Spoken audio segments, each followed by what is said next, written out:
Hey guys, how's everybody doing? I just wanted to shoot a really quick video on this one. I've picked up a couple pans over the last few months that when I initially went out to look and find them, I thought it would be a pretty easy find. This first one here, it's a fully marked Wagner Sidney O 1057.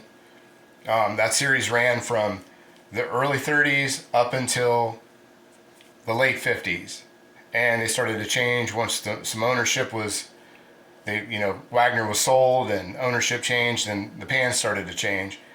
But this is a very common series. A lot of times, if you see somebody, they're using Wagner ware, that's a lot of time the one that they're using. It was really popular. It's easy to find. A lot of antique stores, you can go into almost any antique store and find this series. But for whatever reason, they didn't make a whole lot of these 1057s, the size 7 series. They just didn't make them. You can find them in unmarked all over the place. You can find them on Etsy, eBay. You can find them at antique stores. And even the 7s, the unmarked 7s, you can find them for like $30 to $40 is a good price on those, especially if they've been seasoned or they sit flat and they don't spin. And you can get one for about 40 bucks, and that's not a bad price. But I was trying to complete a couple sets that I had. One being this first one, which is the Sydney O Flat Bottom series. And that's not even the first Flat Bottom series that they did. You'll see the things like Long Life and the Pi Logo series. Those were made before these were made. Almost a decade before, some people will say. And those were flat bottomed. So this isn't this isn't new. It's not a new style for Wagner as far as that goes, but then they got rid of the heat rings and they started making these. And like I said, you can find this size in an unmarked. You can find it, and it's even really common in, say, like the 20 to 25 with the heat ring series. There's lots of 7s. You can find those online anywhere. They're great pans. I highly suggest getting one of the ones with the heat ring. The 20 to 25 series, they are a super nice pan. And these are great pans. They're great cookers. They're great users. Even the flat bottom series that's sitting right here it's a little thicker than those. I like that in the pan. They're not as hard to crack or warp. They take seasoning pretty well, actually really well. And they hold up, and that's why they're still around today. But for whatever reason, that model, they didn't make them. So if you find this out at a garage sale or at an antique mall, especially if you can pick it up cheap like I did with this one, I picked this up for $40. And it's nickel plated, and I won't know until I strip it down and everything and get it ready to be reseasoned, lead test it, which is one of the reasons I wear the gloves. I don't want to be famous for these blue gloves, but it seems like the videos that I've been doing, the pans that I've had, this is, like I said, brand new to me, and this hasn't been lead tested. Lead tests have been kind of scarce for whatever reason. I can't find the 3M ones that I used to use. And I just got in another pack of, a new pack of lead tests that are designed for cookware as well as lead paint, and that's kind of another difficult thing to find, ones that are made for not just lead paint. But that's a whole other video. The next one I have, and I have shown this one in other videos, is this Piqua Favorite number 6.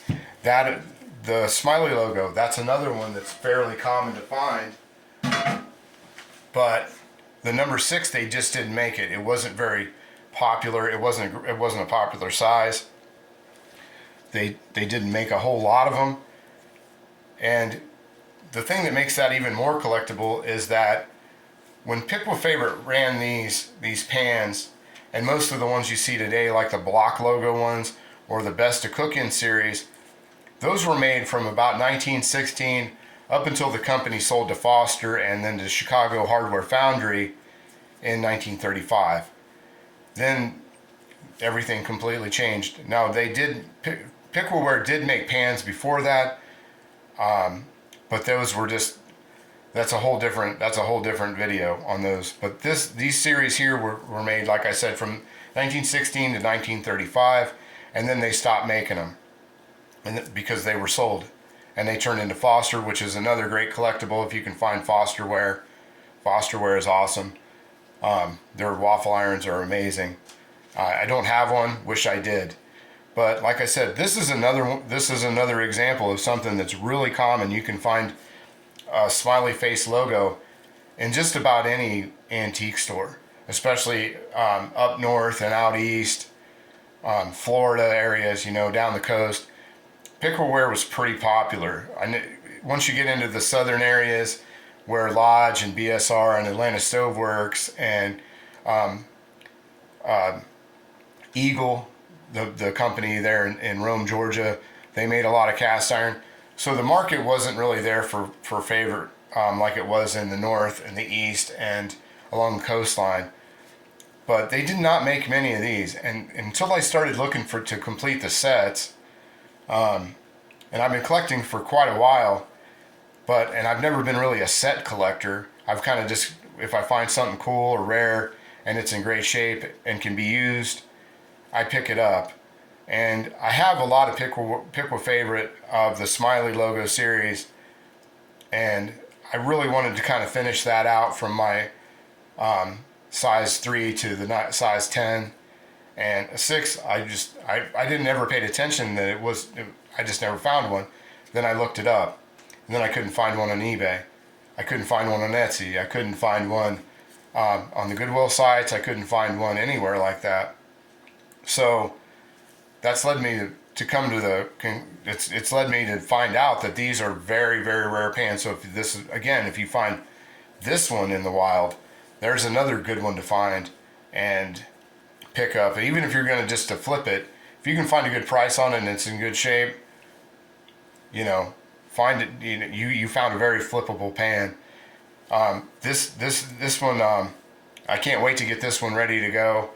This looks like it's going to make this is really a great size and a quality pan. One of the things I really like about Piqua Favorite as well is the rolled heat ring that's on it. It fits over burners nice. It sits pretty tight on everything, and I don't find as many of these to be warped or cracked as I do, say, like Wagner Ware, Griswold. I just don't seem to find them like that. They seem to come in a really nice condition every time. But the rarity of them is they only made them for less than 2 decades. And I mean, when you look at companies like Griswold, Lodge, BSR, Wagner, they made pans for decades and decades. I mean, literally a century. And Piqua only ran for a fraction of that. The last pan that I showed, the Flate Bottom, that series ran for a few decades, which is actually longer than Piqua Favorite even made these pans at all. So they are highly collectible. That's about all I got. I hope that's all you need.